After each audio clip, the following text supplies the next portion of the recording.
Hi, good afternoon. Welcome back to one of our regular scheduled town halls. Um, there's when we work at a place like Snow College that's as dynamic and interesting, there's a lot to share and report.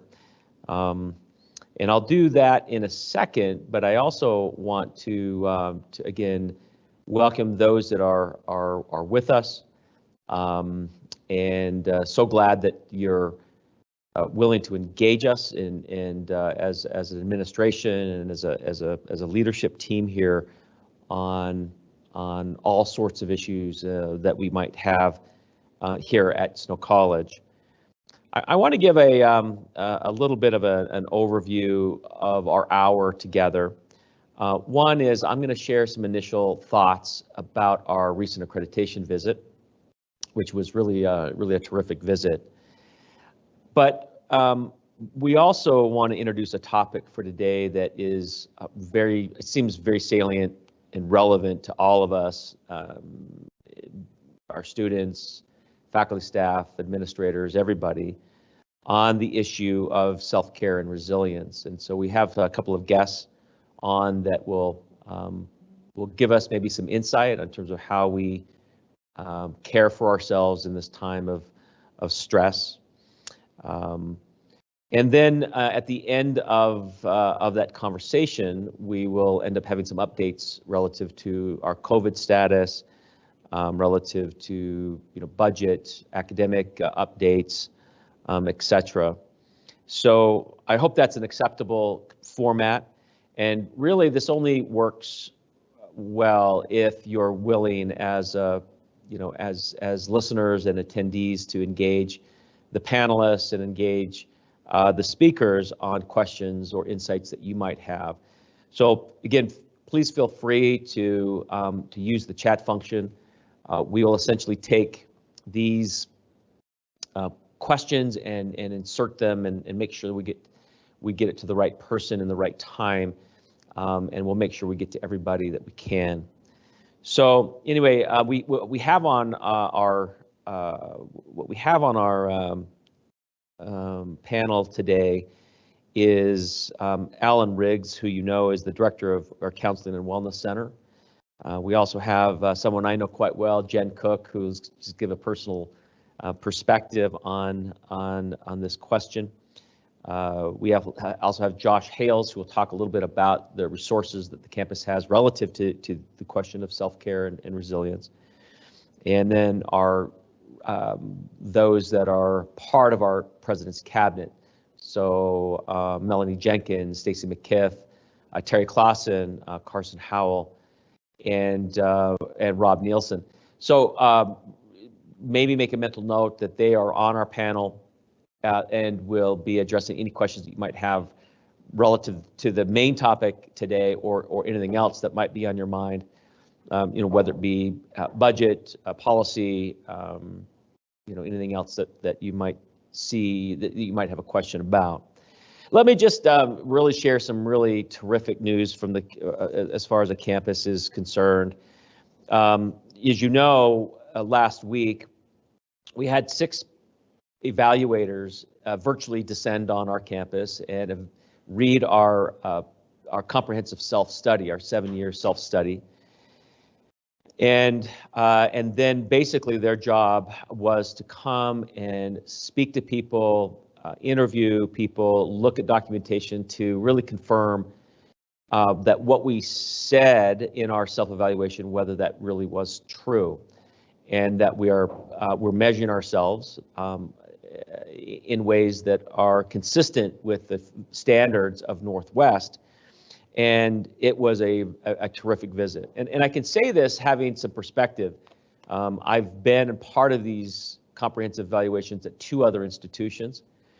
And I'm also serving as a commissioner of Northwest. So I'm seeing some of these reports of these evaluation teams come back from reviewing other campuses. And I have to say it's probably one of the best I've ever seen in the 25 years I've been in higher education. It is really, really a terrific report, and very short, and that's what you want, right? Is a very short report. And I wanted to share with you the commendations and recommendations from the team. And I'm doing this from notes as opposed to, we should in the next day or two get the official report from the team. They wanted a week to draft up the report, but they essentially have it very scripted out, because by the time they have their exit interview, they essentially read the report. Now it may come back with some modest edits, but it won't be too far from what this is. So these are again from my notes. So commendation one, by the way, they just spent, and they met with me before the exit interview, so to just talk about in a more casual way, just the incredible hospitality they felt here at Snow College, the warmth, and just these long-time connections that are evident here, how engaged you all were. They used words like refreshing, right, to see this college do what it does, and not at all, they said, disconnected like some of the other campuses that they may have evaluated, or even in their own campuses. So I thought that was terrific. So commendation one, I think is about as good as it gets. And they said this: the team commends Snow College for its historic and ongoing commitment to its mission, as demonstrated by consistently demonstrating across all sectors of the institution as they continually adapt to better serve their students and their service area. And they paused at this point with me, saying that there were at least one of the evaluators was not from a community college, and just was blown away, in their words, how agile, how well Snow College was pivoting in responding to the world, blown away by the post-COVID CARES Act response. And they spent time here that this particular evaluator, who was not part of a community college, says she was so genuinely moved by the can-do attitude that was that there's obvious dedication to the community that Snow College serves. There's a terrific commitment to preserving Snow College's historic image and reputation, and it is apparent in all that you do, and was evidenced by virtually everyone they spoke to: faculty, staff, students, board of trustees. And so that is a terrific commendation. Commendation two, the team commends Snow College on its recent implementation of its GE program, specifically the Foundations interdisciplinary course that provides an innovative model of team teaching across disciplines, in which students and faculty have the opportunity to broaden their perspectives and participate in collaborative learning across traditional academic disciplines and CTE fields. They had a side note here saying they've never seen anything like it, and were incredibly impressed with this kind of innovative, high impact practice. So a really terrific commendation to our faculty on this program, and it truly is an amazing thing. I was really happy to see that it got validation from our team. And then they had only 2 recommendations. And by the way, I mean, I've never seen just 2 recommendations. In the 2 institutions that I've been a part of, that were as many as 6, 7, 8 recommendations. We have 2. Recommendation 1 is the team recommends that Snow College provide adequate training and professional development for its advising staff to ensure consistent academic and advising support to students. I think that's an acceptable recommendation, and we need to continue to do more that way. And the final recommendation was this: Snow College needs to continue to develop its accelerated online learning program, but place a greater emphasis on the essential role of its faculty in establishing and delivering curriculum and program consistent with its mission, and assessing student learning. And so that essentially was their report. And I have to really thank those that really set this up in a very professional way. Becky Hermanson needs a tremendous amount of credit in her role in primarily the writing of the self-study. There were a lot of people who contributed, for sure. Melanie Jenkins and others that did a lot of reading and edits. But it does demonstrate how valuable people like Becky are, because they've been on these evaluation teams before and they know what the standards are, and it makes it very when you have someone that is creating and organizing an evaluation site visit, to the extent that we can help these evaluators connect the dots more obviously, that makes their work less complicated, and it really the campus really shone well, and it really is, I think, due to a work of a lot of hardworking people. But Becky, Melanie, and others are really need a specific shout out. So with that, I think we can feel very good about that. And again, remember that accreditation is not just about a 7-year report and then we kind of just forget about it. It really is about continuous improvement. And these are things that that we probably would have gotten to anyway, and we're contemplating. But it does give us some very specific things to work on. So with that, if there are any questions, please send questions through the chat. But I'd like to sort of move on to really our topic at hand. And this has to do with self-care and resilience. And I think all of us, but probably more than anyone, our students are facing this incredible sort of and unique moment in history where more and more people are feeling isolated and alienated and lonely. And because we are social beings, we yearn for connection. And one of the things that Snow College has done so well is we have 90% or so of our courses still face-to-face.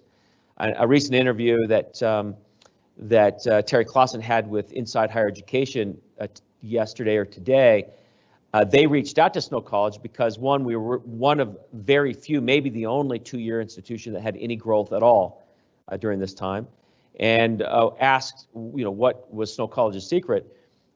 Terry's response was, I think this commitment to face-to-face, students were yearning for it, and then the second thing was a lot of hard work, and I can vouch for that. But I think that to the extent that we are offering face-to-face, we are giving our students a leg up in kind of the mental battles that inevitably are part of this. And so I want to introduce Alan Riggs, who's our Director of Counseling and Wellness Center. He has a master's degree in community counseling from the Northern Arizona University, a bachelor's degree from Utah State, but it's had an incredible sort of work history involving public mental health. He also served as a mental health sort of professional in serving at the prison, and he's been with us for a while. And Alan, we really value you. You do terrific work. I know it's not easy work. And we're going to have him talk a little bit about self-care and sort of the various components of that.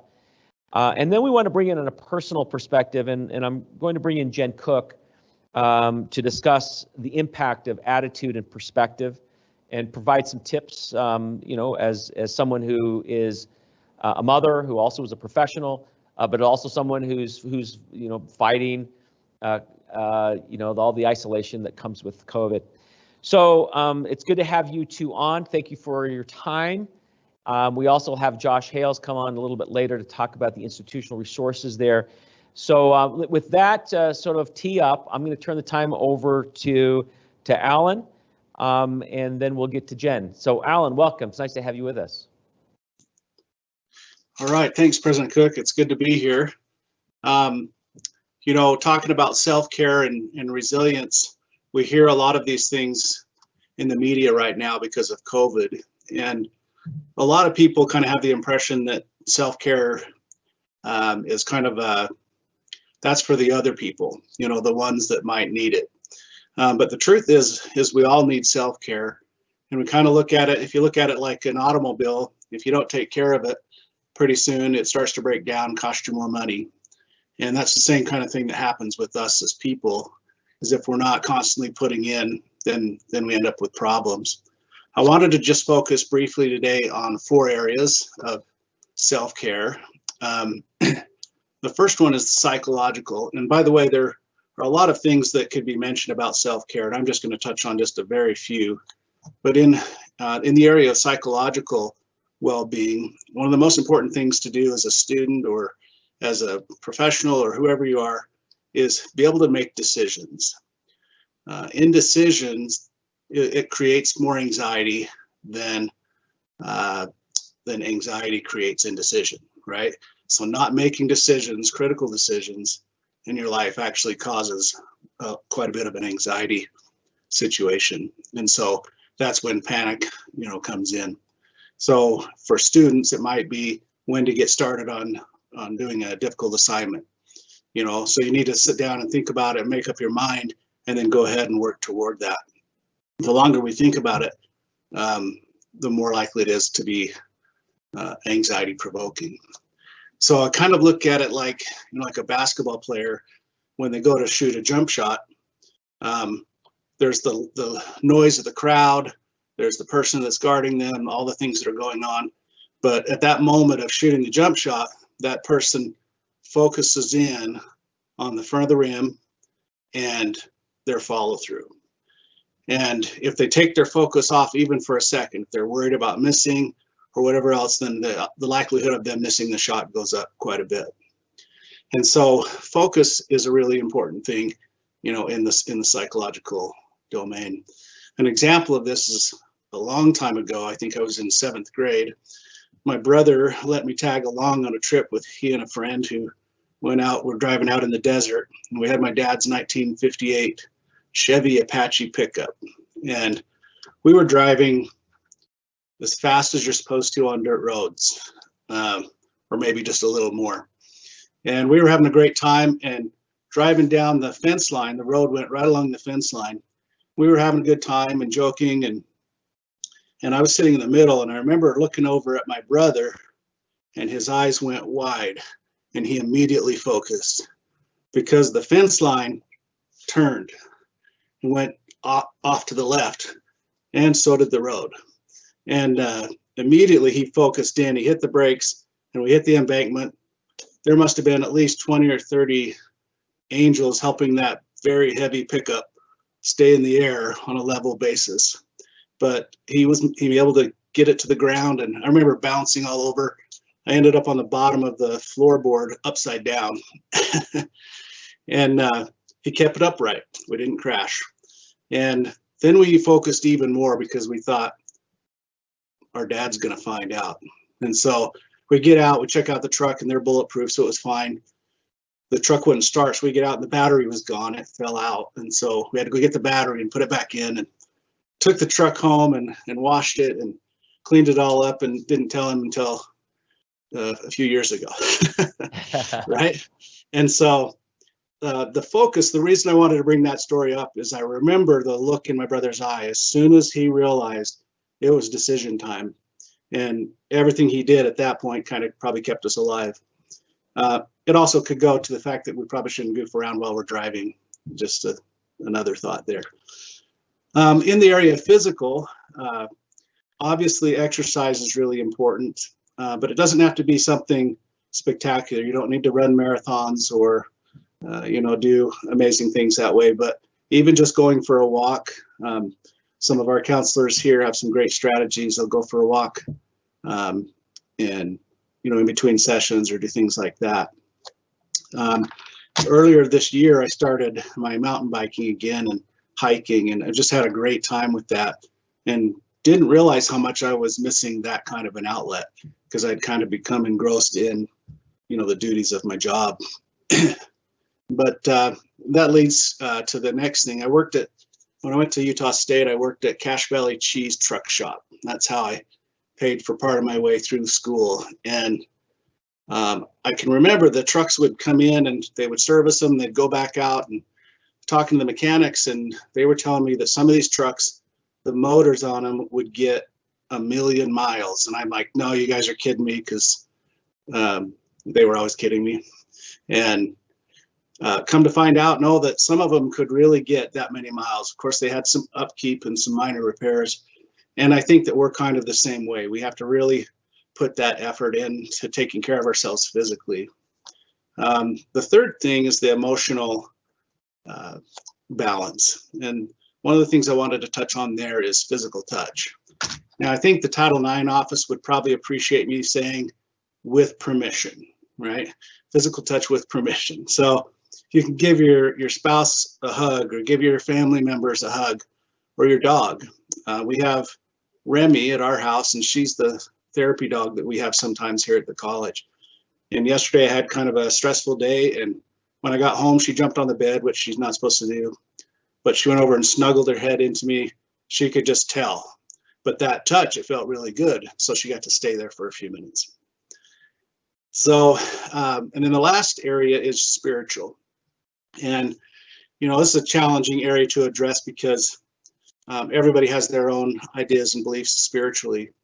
But one of the greatest Western philosophers, country music legend Aaron Tippin, he put it this way. He says, "You've got to stand for something or you fall for anything." And I would sing it to you, but the acoustics in my office aren't quite as good as the ones in my shower. So we'll leave that. But it's a great song. He talks about standing for something or you fall for anything. And so I think that's a really big spiritual aspect, is know what you stand for, what kind of person you want to be, what you want to believe in, and then do it and stand up for it. It increases your confidence. It increases the knowledge about where you're going, where you're heading in your life. And so just so you know, much wisdom comes from country music. There's a couple others. When we have time, maybe we can talk about that. And then I guess the last thing is just keeping all of these in balance. If we do really good on one, not so good on another, we still end up with challenges. And so we want to make sure we don't have any breakdowns. And those are pretty much the 4 things that I wanted to share today on mental wellness. And I welcome any questions when we get to that point. Thank you. Yeah, thanks, Alan. That's terrific. And so if there are any questions, please engage on the chat feature. And while you're thinking of questions for Alan, I want to introduce someone that is very special to me, but really in the case today, one thing I admire about Jen is her wisdom. I think her deep insight, and especially as it relates to this, and it comes from a long history of being an educator, a long history of I think just very adept interpersonal skills. But she's done a lot of thinking about these kinds of topics because of her work. As she manages several kind of in the western region of the United States centers called the Brain Balance, which really helps, is intended. In fact, I'll just have Jen talk about what Brain Balance does. But Jen, thanks for being willing to come on in a very busy work day of your own to share with us a little bit about the importance of attitude and perspective. But introduce yourself a little bit and maybe what you're doing right now as a professional. Sure. Can everybody hear me? Yeah, I think we can hear you. Okay, great. Awesome. Thanks for having me. I'm really excited to be here. This is something that I feel really deeply passionate about, is self-care and perspective. It really does make the difference in our experience of our own lives. And so when we take these moments to step back and take a look at this, it can really make all the difference for us and the people around us. I was an educator for 20 years. I consider myself to still be an educator. I think once an educator, always an educator. But I'm currently also working with a company called Brain Balance, where we work with kids with learning disabilities, behavior challenges, developmental challenges. And so it's something I'm passionate about anyway, but I really am immersed in that world of kind of brain science and how to develop our brains and use our brains in the best ways possible. And I think where I'd like to start today is really just talking about kind of as educators, it can be really, really stressful, right? So we know that there's no doubt that every day we feel the pressure to give and give and give. And, you know, I worked as a teacher and administrator for a long time. And so I feel you working with students. It has its really incredible moments for sure. But it does often feel like we give everything we can and they still need more. So it's really easy and very human to get overwhelmed, to get stressed, especially at this point in the semester. And how we respond to stress, you know, and overwhelm can look different for each one of us. It can look like anxiety, it can look like shutdown, it can look like cynicism. And when we're in that state of mind, you know, thinking about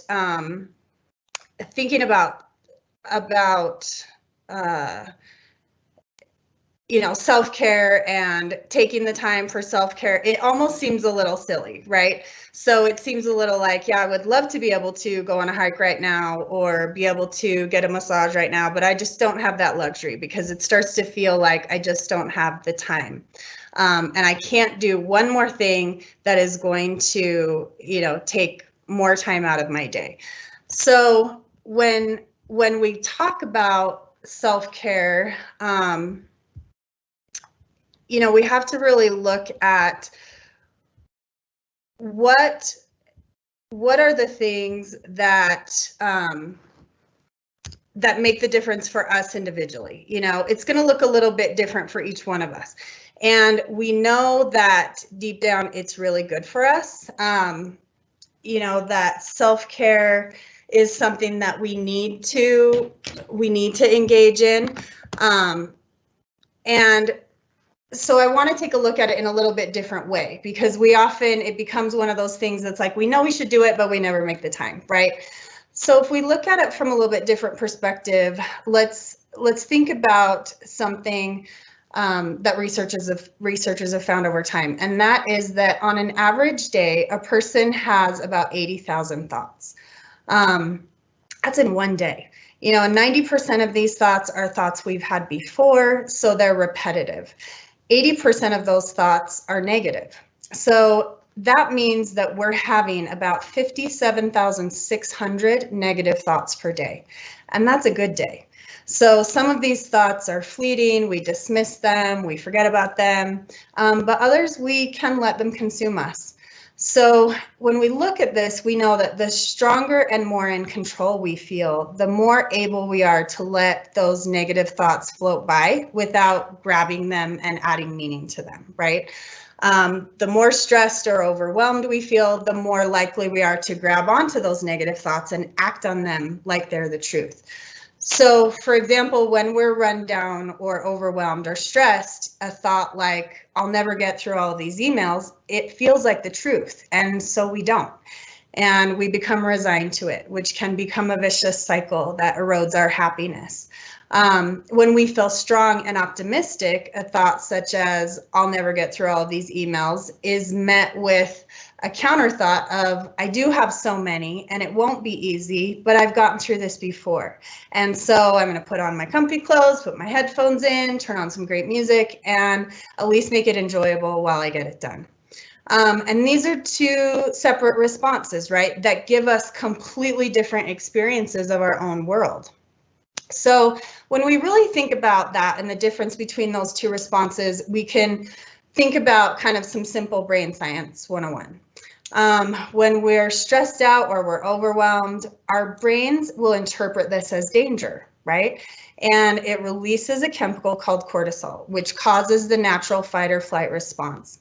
It's the fight or flight response that's kept humans alive for thousands of years. It's automatic.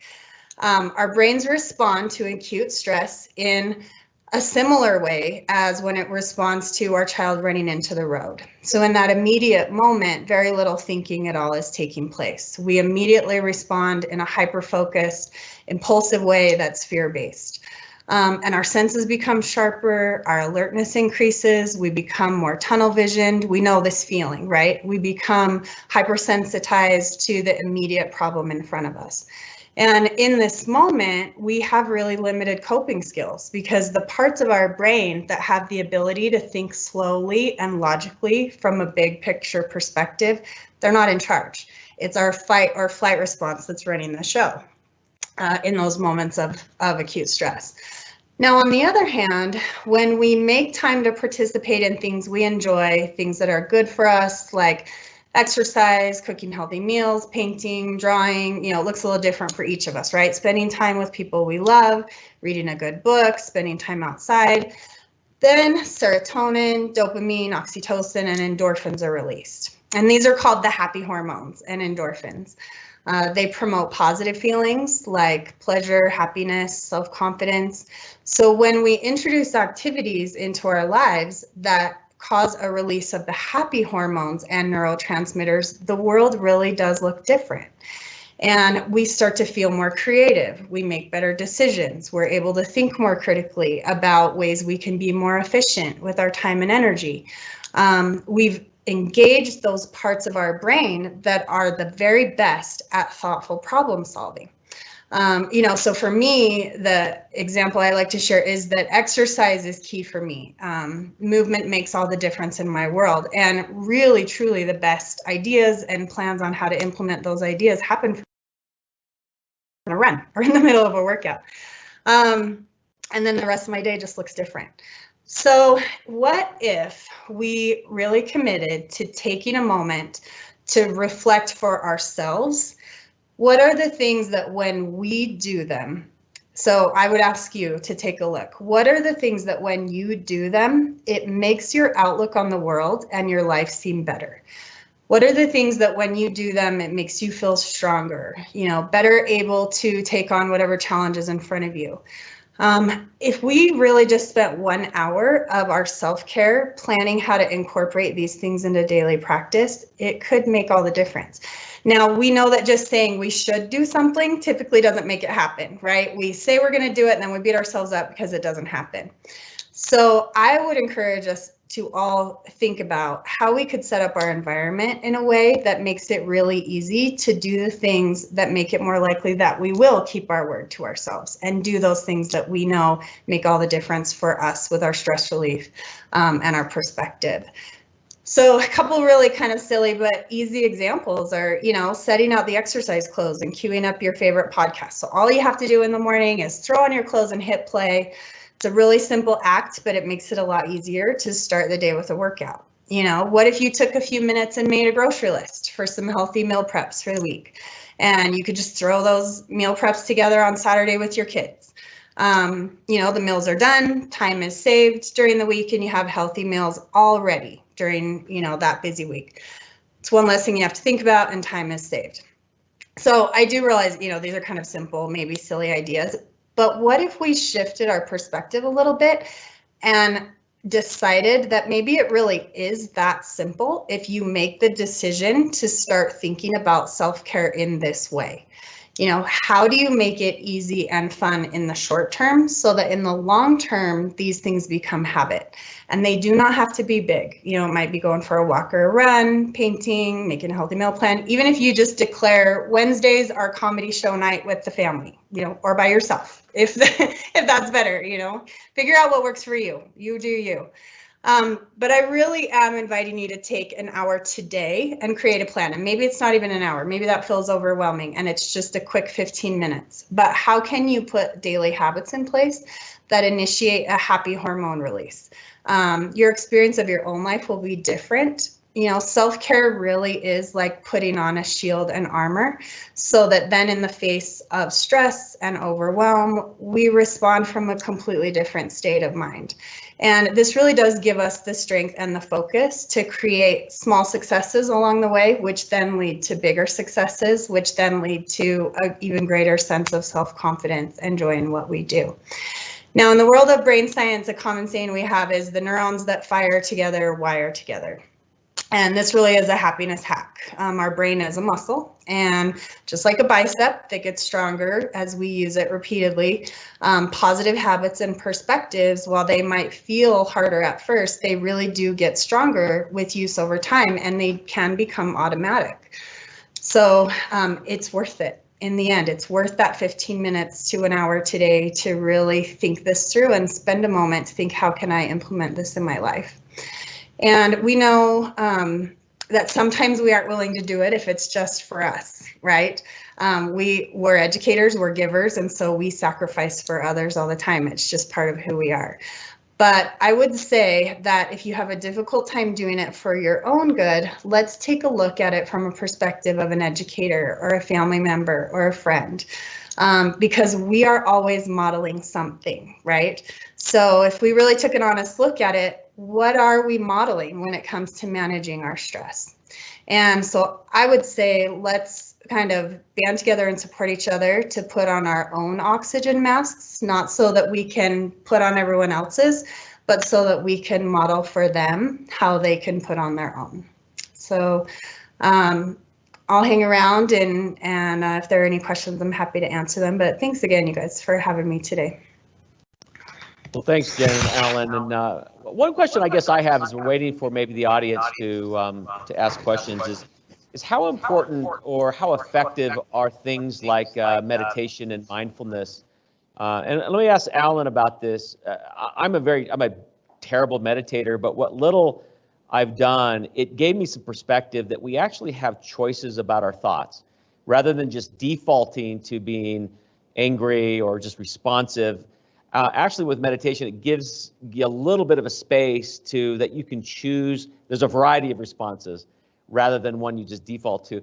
So what would you say to people that might only need, might take 5 or 10 minutes a day to do mindfulness work or meditation? What's your sense of that, Alan?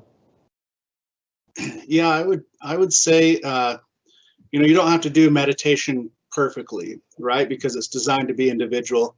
And for me, I'm highly distractible. And so I can start to think about something and then pretty soon I've got something all planned, I'm like, wait a minute, so just if we're compassionate to ourselves and just taking a moment of peacefulness. Sometimes if you get distracted easily, doing guided meditation can help. Like on YouTube, they have guided meditations. Some of them are a little bit woo-woo, but some of them are pretty good. So just taking that time to let your brain kind of reprocess and kind of think differently it can be really advantageous. And they say it's one of the keys to happiness is to be able to take your mind down to that state. So what other insights do you have and any other kind of advice that you might give to our friends and colleagues on campus that we know it's difficult, and so I think the advice of exercise and emotional well-being, spiritual health, all those sorts of things, but we also then at what point though do you really encourage people to get some professional external help? And what would you say to that, Alan? Well, it's a good question because it's different for different people, but I think primarily when you notice it interfering with the activities of your daily life. And so if you can't get things done like you used to be able to, or if you just feeling extra stressed, you're not sleeping well, things like that. Anything that's really outside of the norm, that you can benefit from going in. And counseling is not really designed to be, at least these days, is not designed to be a long-term prospect. It's really come in and kind of sort things out, find a direction, and then be on your way again, and then use it in the future if you come up against another challenge. And so typically just when it starts to interfere with your life, or you have family members or those close to you that are saying, you seem like maybe you could benefit from something that way. And I guess one other plug is that, mental health counseling, if you go to counseling, you may not jive personality wise with the counselor. And so we have a policy here that we tell all the students that come in, if this doesn't work for you after a session or two, let me know. We don't get offended. We'll move you into somebody else, because sometimes personalities line up better than others. And so even for those of you, staff and others, when you go to see a counselor, give it a fair shot, a session or two at least, and then be real open with that therapist if you're not feeling the connection, and then be willing to go find a different one. Yeah. One question from a listener is, this person said, my previous employment offered a half hour 3 times a week during the workday to exercise in a provided gym. Does Snow College offer something like that? I might ask, this is maybe a good segue to bring Josh in and talk a little bit about some of the resources available and benefits maybe that are available to employees on this topic.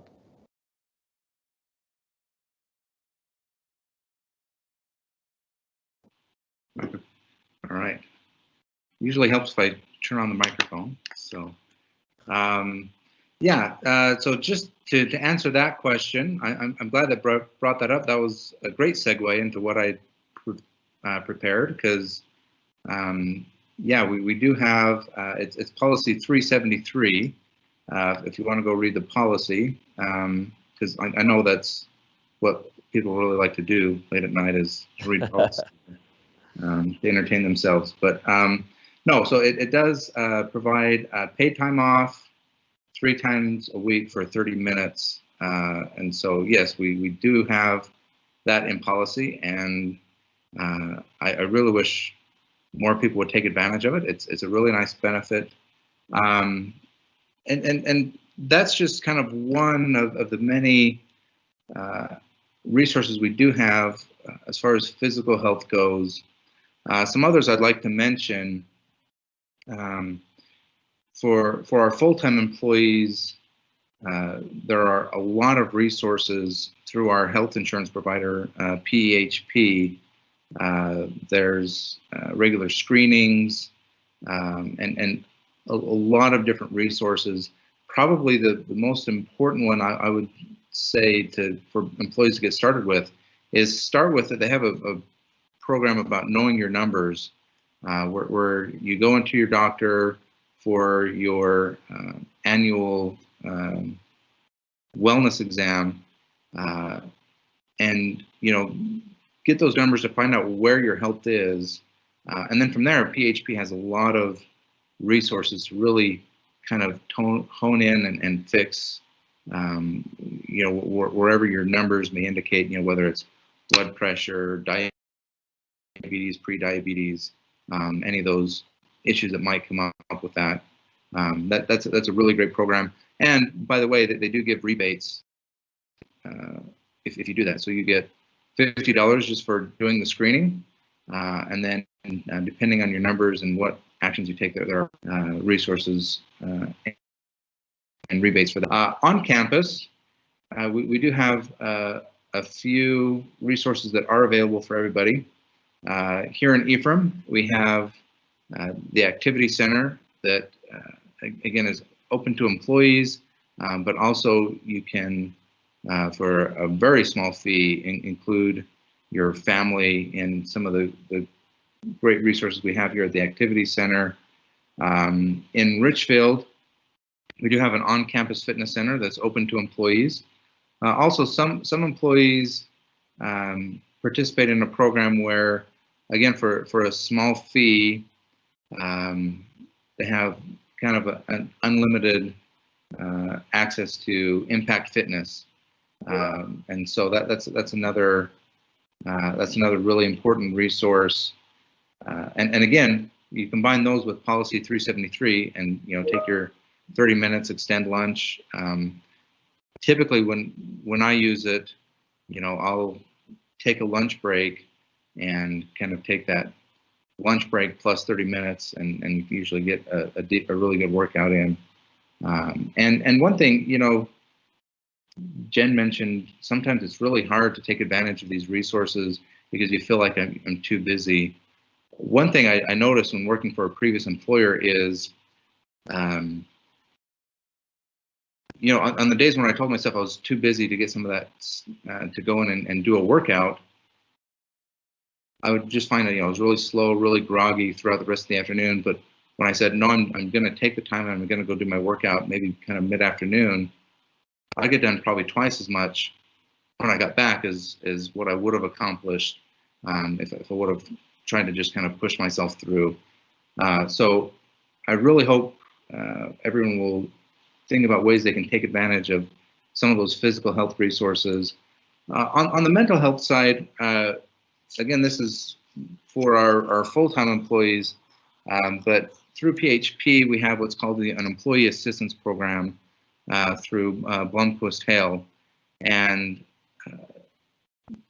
I'll share the numbers and ways you can get a hold of them later. But if you're experiencing any sort of issues, I'll just kind of read everybody the list. If you need marital or relationship counseling, stress, anxiety, depression, personal and emotional challenges, grief or loss, financial or legal difficulties, substance abuse or addiction, or senior care assistance, our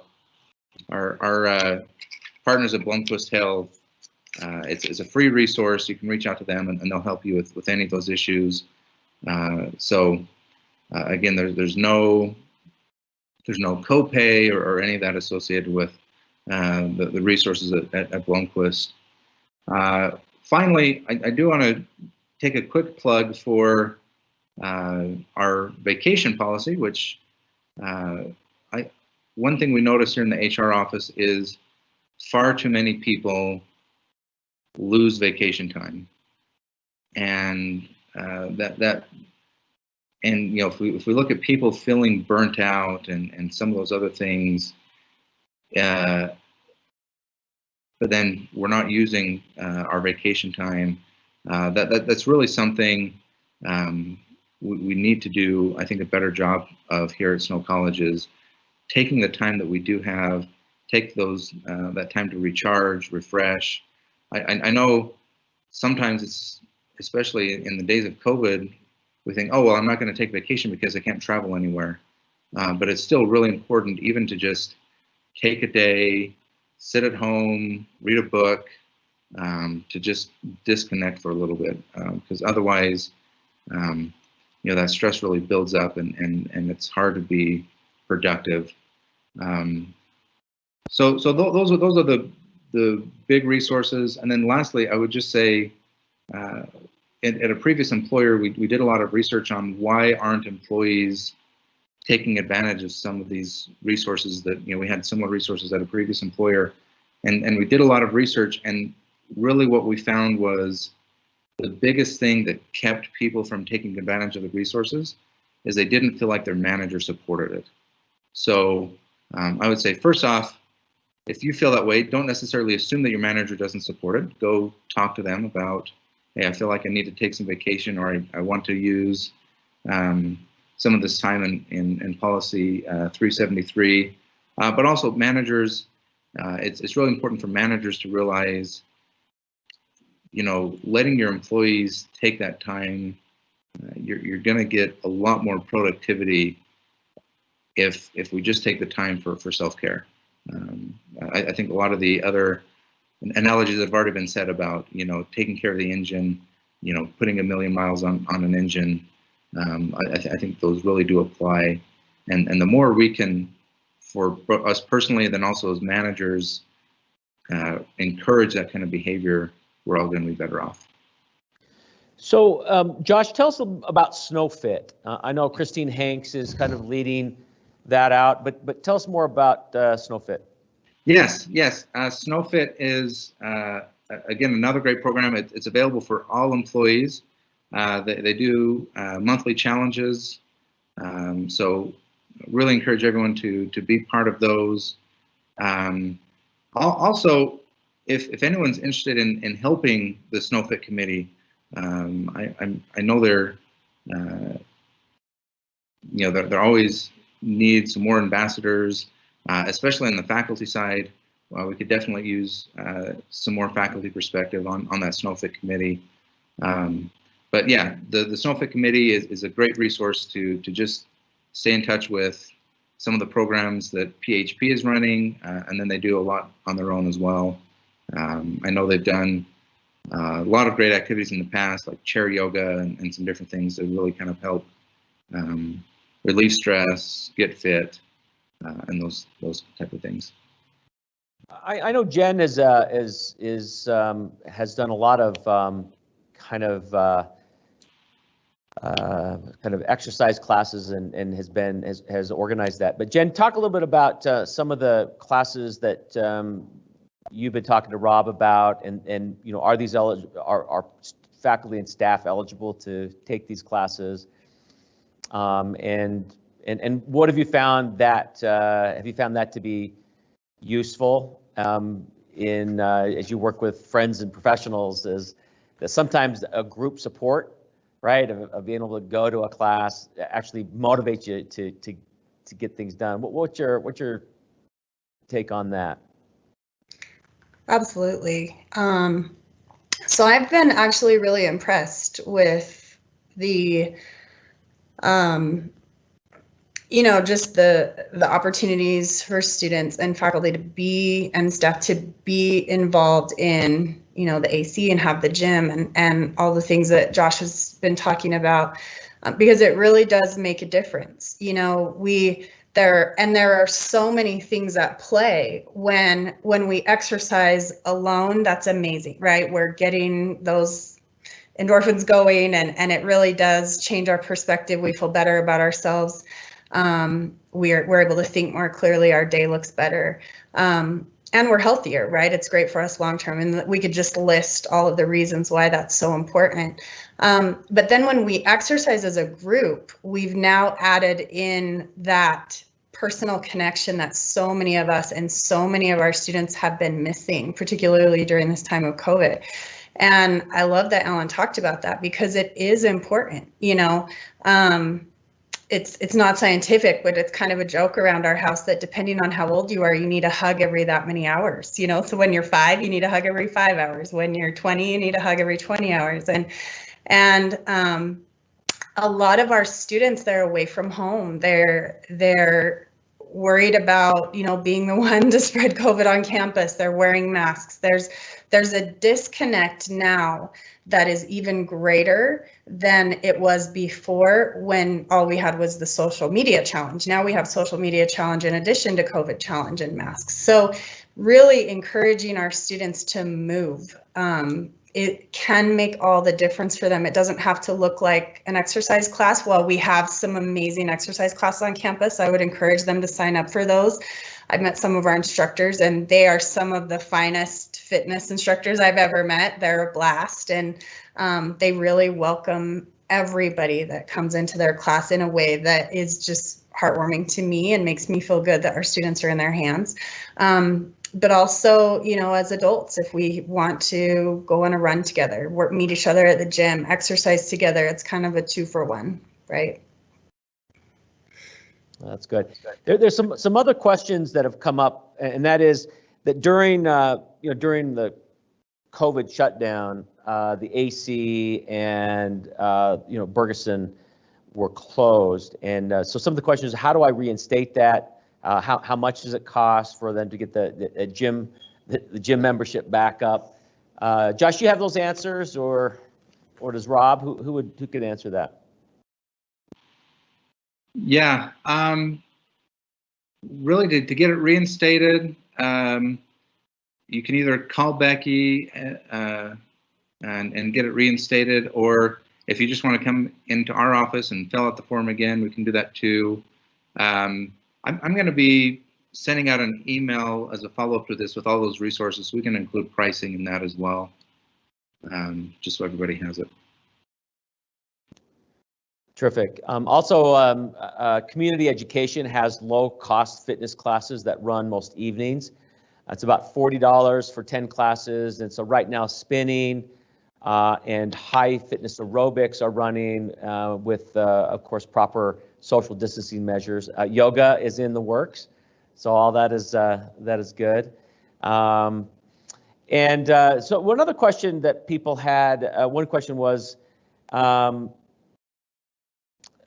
we've heard from students about these stresses this year.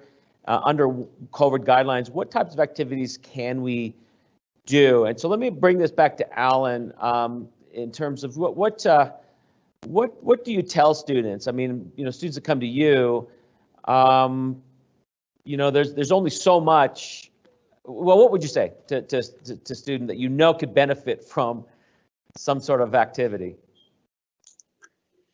Yeah, that's probably one of the bigger challenges is getting people to see the benefit of it, because we hear it a lot, and so we don't realize just how valuable it is. But we just get people to try a little bit at a time, and so we try for a 10 to 15-minute walk, and then they report back, and we talk about the results, how they felt.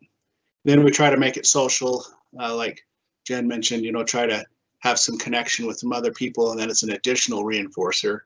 With COVID, it's been challenging, but when you're outdoors, especially, you can do quite a few things, and with precautions indoors as well. So we just encourage them to give it a shot, and then report back. When they come back for their follow-up sessions, we're sure to ask them about how it went. Well, listen, I'm conscious of our time. We do have want to give you some quick updates, but listen, keep your questions coming as it relates to self-care and resilience and mental health. But I'd like to sort of bring in some of our cabinet, and I think some of you might be interested in knowing where we are on our COVID status. And so if I could ask Rob Nielsen to give us an update on COVID. Okay, thanks, President, and happy birthday yesterday. I guess you got one more. You get less hugs now than you got a little bit a while ago. Our COVID situation here on campus, we currently have 12 cases in our 10-day rolling average. So as a campus, we're doing really well. The concern is Sanpete County.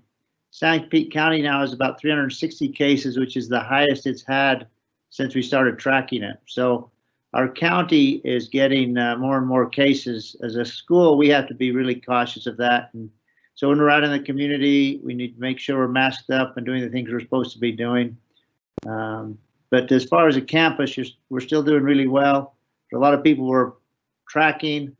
I would caution some of the students to, if you have cases and you're not going to class and you're just telling your instructors, this is what we're hearing now, is that there's a lot of students not going to class, just saying they have COVID symptoms, but we're not hearing them on this COVID care team. So if you do have symptoms, please contact Karen Johnson. Let us know. If you don't have symptoms, you don't want to class, go to class and help out that way. As far as the activity, I would like to say, I walked through the gymnasium last night. One court was full of kids playing volleyball. Then the next one, they had a basketball game going. Next one, they had soccer going. So if you do want to get some activity, there's groups playing, there's intramurals going on, which is a great time to get involved with your friends, get a team.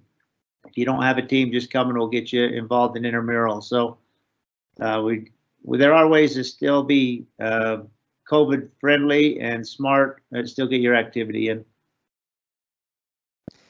Just yesterday marked this beginning of the second half of the fall semester.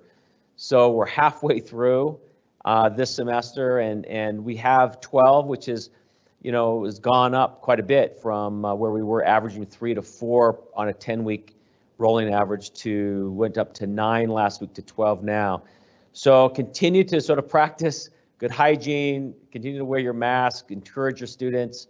But so far we've had some I think stunning successes. So thanks to all of you about that. I'd like to bring Terry Clausen in to talk a little bit about where we are on retention. We've now sort of transitioned in a way from really record high enrollments to now how do we make sure that the students that we do have, what are we doing to make sure they come back in the spring, and what are we doing to help them succeed? So Terry, welcome. Looks like you're maybe on mute. Not yet, nope.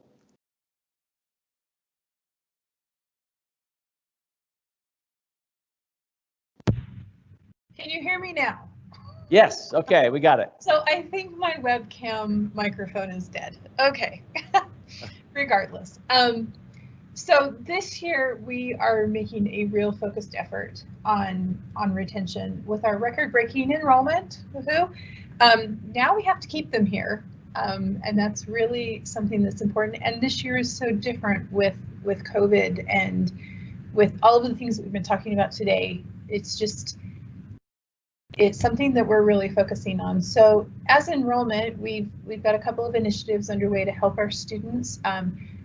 Registration is coming up. Don't forget about that. And so we're doing some positive messaging around that. Students will start getting emails directly from their advisors through our Civitas tool to give them those reminders and encouragement. So you'll start seeing some things, messages of encouragement, and you got this out in the Snow College app, on Canvas, and around town, so to speak.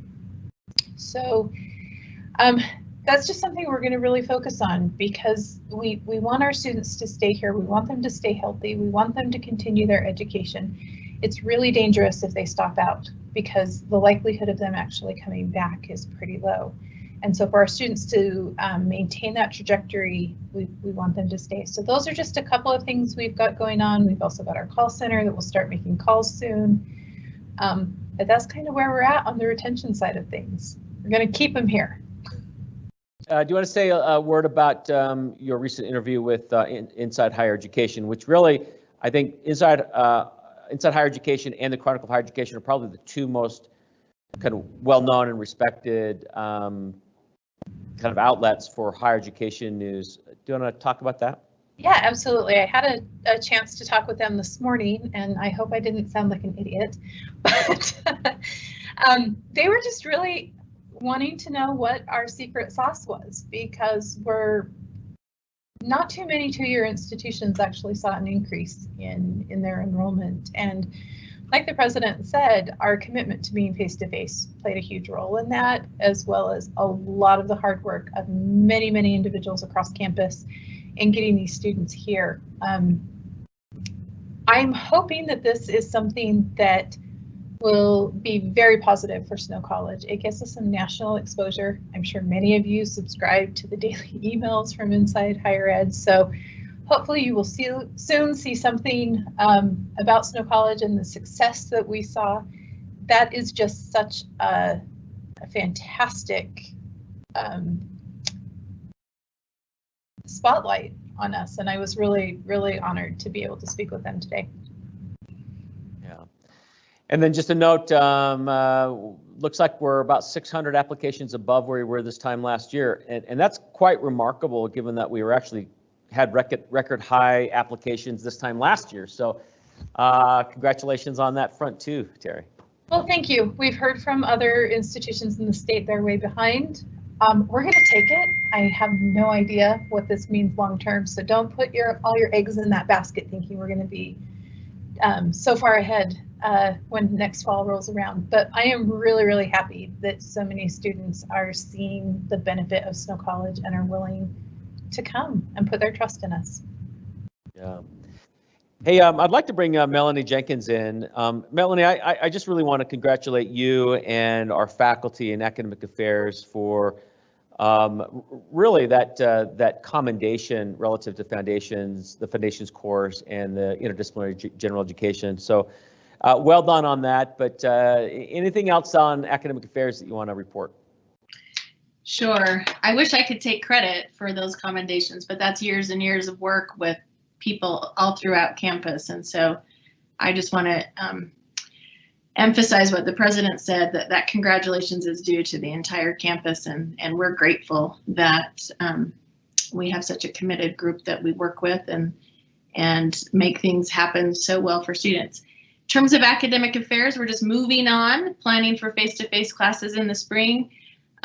Hoping that things finish up well here at the end of the semester. I want to remind people that we have not made a decision yet about Thanksgiving and whether we're returning face-to-face after Thanksgiving. We'll make that decision on the 1st, but right now that plan is let's continue face-to-face unless we have reason not to. And same thing for next semester. We're busy getting schedules ready for next semester so students can register. I think that starts in a couple of weeks. We're hoping that we have solid retention between now and next semester, and if we don't, we'll pair up with Terry and see if we can do some intervention and help students see the value of continuing on. So we're really wrapped up and getting ready for next semester. that's probably what I would add to the discussion. Actually, if I can add one other thing, I've been reading a book on burnout, and it mentions, we live in a culture where self-care probably sounds a little bit selfish. And it mentions that really self-care is impossible without support. They like to call it share care instead of self-care because, like Jen mentioned, if you have somebody to go with it, it makes it easier. But if you don't have support in your home environment or your work environment, it's very difficult to get it done. So I know that my family, they're worried about my sanity for lots of obvious reasons. And so they make sure that they support me in efforts to get things done in terms that relate to self-care. And I think we can probably all help other people in that regard. So on that note, I want to put a plug in for Melanie's Facebook. You need to sort of friend her on Facebook. She and her husband Mitch have made a commitment to do a major hike every weekend, and I don't think it has to be. You don't have to be that sort of elaborate, but some amazing shots, Melanie, from your hikes. I think last week you guys went up to Wyoming, but you've done a lot of local hikes here in Utah, and so sign up, and that might give you guys really some good ideas of some places you can go within a day that are kind of world class, and you get out there and breathe fresh air. There's something really incredible about the natural world on our bodies and our brains. So listen, as we get a little closer, I'd like to maybe bring Carson in if there are any sort of administrative updates. We have been asked, I'll let him talk about, we've been asked to put in some budget requests, but we're being told not to get too excited given revenue. So Carson, it's all yours. Yeah, thank you. So yes, we do anticipate that there will be some funding from the state this next year, so that's good news. We don't know what that will look like, how much. It's been fluctuating, and so we're still looking at, we're still asking everybody to just be judicious on your spending. That's why we've sold Terry Clausen's webcam microphone. But really, I think that this should be a better year. I know that tax revenues are coming in a little higher than what was anticipated, and so while there still is some concern about the lasting impacts of COVID on the economy, things are looking pretty good. So we have put in some budget requests. That will be both for our traditional degree granting programs. We're also looking at some funding mechanisms for the technical education programs as well. So things along that front are going well. We're always looking at this part of the year as the temperatures start to cool, and we anticipate the snow flying soon. That there will be some maintenance and facilities, just covering the grounds and things like that. So just be careful as you're walking around. But we're trying to make sure that all that is taken care of. So things are pretty good on the administration front and on the budget front. We just ask everybody to still be cautious on your spending. We don't know a whole lot, but we know that there's talk of a federal stimulus, another package coming at some point. And so we'll keep you posted on what we know. This may not, Congress might not come down on something solid until after the election, but as we see at least the proposals, Snow College could we could be really helped out there. So we're also that's a little silver lining that may be in our future. Well, listen, we are really at the hour and a half, the 90-minute mark, and so we need to kind of wind down. Thank you again for your questions and your engagement on these things. And I'd like to just invite you back to our next town hall on Tuesday, November 3rd. And with that, and with sort of our theme of self-care, Remember, self-care isn't indulgent. It isn't sort of selfish. In some ways, it's the only way that we can best help our families and even our students. So hope you take it seriously. I hope that you feel supported in those endeavors. But just know that you're valued, and let us know how we might be able to support you better in that regard. Thanks for all that you do.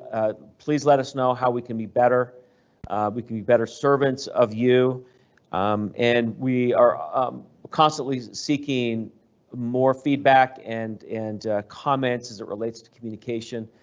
But I'm just so proud of you all, and to have it validated, this place validated by the Northwest in the way that this evaluation team did is just an incredible testament to the place that you've built here, and it's so nice to be a part of you. So with that, all the best. Have a terrific rest of your week, and we'll see you in a couple weeks. Thank you.